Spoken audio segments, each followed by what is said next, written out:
En marge de la campagne d'inscription à l'université pour le grand direct télévisé des acteurs jeunesse, ce mardi 29 juillet dès 17 h, avec la grande remise des prix récompensant les initiatives étudiantes et l'engagement jeunesse.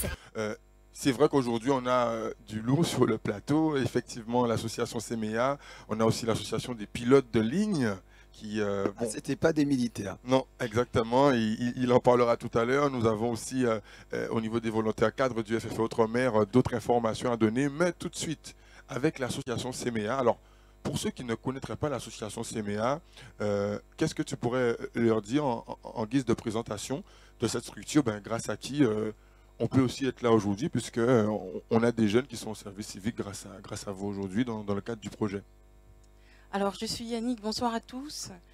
Comme mes camarades, je vais juste simplement faire un tout petit détour pour vraiment vous féliciter pour ce travail exceptionnel que vous avez fait pour ce FFE Outre-mer. C'est vraiment exceptionnel, je suis vraiment bluffée. J'ai déjà eu l'occasion de féliciter un petit peu par mail, ceux qui coordonnent un petit peu, mais je voulais féliciter au nom de la direction des CEMEA Guadeloupe et puis l'Association nationale des CEMEA.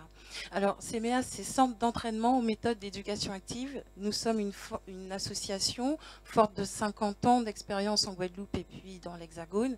Nous sommes un réseau d'associations territoriales, c'est-à-dire qu'on va retrouver cette association en Guadeloupe, mais aussi en Martinique, en Guyane et dans toutes les régions de France pour continuer en fait une réflexion autour de la pédagogie, de l'éducation populaire.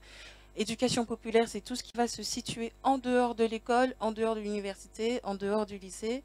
C'est toute l'éducation qu'on peut recevoir, des personnes qu'on va rencontrer, des activités qu'on va mettre en place. Donc en fait, tous les jeunes qui font partie de ce mouvement FFE Outre-mer éduquent, s'éduquent en même temps et donc font une action qui se veut citoyenne et civique en fait.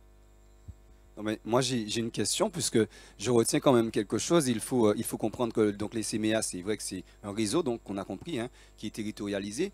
Mais il y a un point tout particulier qui m'a marqué, et je pense que ça peut toucher aussi chacune des associations qui sont présentes ici. Nous, Domesday Connection, nous allons fêter simplement nos 10 ans. Et là, j'ai entendu, les CEMEA, c'est 50 ans d'existence.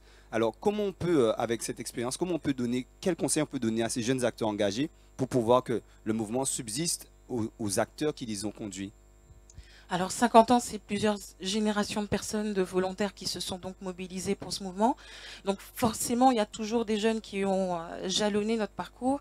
50 ans, au final, c'est rien du tout parce que je rencontre encore des personnes qui disent qu'ils ne connaissent pas les CEMEA et c'est normal parce que le mouvement associatif, le bénévolat est en train de s'essouffler un petit peu et c'est pour ça que je prends beaucoup de plaisir à être ici aujourd'hui. C'est que ça me donne moi aussi un petit peu de motivation et de dire de continuer malgré les difficultés, malgré ce qu'on croit. Il y a encore énormément de choses à faire en Guadeloupe. Nous ne sommes qu'au début, en fait. Nous ne sommes qu'au début, il faut continuer. Je crois qu'on peut en tirer des leçons, hein, Nicolas. Hein. Mais quelque part, c'est vrai que donc, les CEMEA, vous avez aussi une action qui est institutionnalisée. Et je crois que les associations de jeunes qui sont là, et je pense que les bénévoles ont beaucoup à apprendre de cela. Vous avez un travail que vous effectuez, je pense, comme chacun d'entre nous, hein, auprès des collectivités, des acteurs publics. Alors, d'une manière générale, comment vous vous positionnez vis-à-vis d'eux pour que ce soit un partenariat durable? Alors, nous sommes complémentaires à l'enseignement public, c'est-à-dire que nous agissons en matière d'éducation en dehors de l'école, comme je le disais, alors dans l'ensemble des aspects. Donc, institutionnellement, nous avons ces partenaires qui adhèrent parce que nous agissons énormément au niveau culturel. Nous faisons un festival de films, nous faisons également au niveau civique et citoyen la formation des services civiques qui ont une formation obligatoire. Nous agissons également lorsque nous accompagnons des municipalités à mettre en place la réforme des rythmes scolaires. Nous formons des animateurs, nous formons des personnes en mairie qui vont mettre en place ensuite ce dispositif.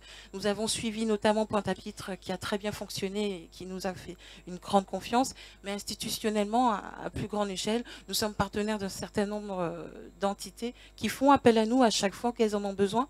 Je pense notamment à la DOM concernant la mobilité internationale, ce que nous voulons pousser pour cette année. Et puis, en tout cas, je vous sollicite déjà pour vous dire qu'il est possible d'apprendre et de voir autre chose en allant un petit peu plus loin que la Martinique, que la Guyane, de rencontrer des Européens qui peuvent aussi aider à ce mouvement de jeunesse.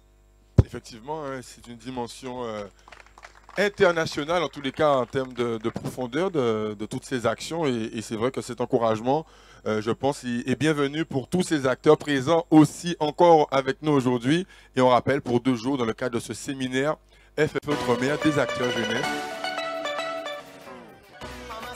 Ok, de retour sur le plateau. Tu as dit quelque chose tout à l'heure qui était très intéressant, c'est qu'en fait, faire partie d'une association, apprendre des choses sur soi-même, en fait.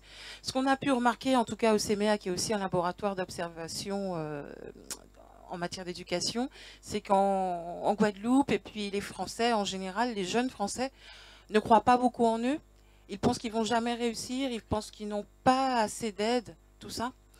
Alors, moi, ça me fait penser à des Palestiniens que j'ai rencontrés. J'ai eu cette chance de rencontrer ces Palestiniens qui me disent « Je suis arrivée en France et tout le monde était triste. » Alors que chez moi, c'est la guerre et moi, j'ai la joie dans mon cœur. J'ai toujours le sourire le matin quand je sors de chez moi. Ça m'a beaucoup touchée. Et l'une des choses que je voudrais dire, c'est que, quitte à ce que je fasse venir des Palestiniens en Guadeloupe pour faire comprendre aux jeunes que la vie raide, ça claire, mais il faut nous gommer, eh ben, je le ferai. Dans tous les cas, j'ai découvert le milieu associatif très tard. Je suis passée par le service civique. Je suis arrivée à avoir le poste que j'ai aujourd'hui. C'est pas pour rien, c'est pour aussi apporter l'énergie. Et puis, comme je disais tout à l'heure, continuez. Vous avez besoin d'un conseil, n'hésitez pas à le demander. Vous voulez monter un projet, c'est en discutant qu'on a des solutions.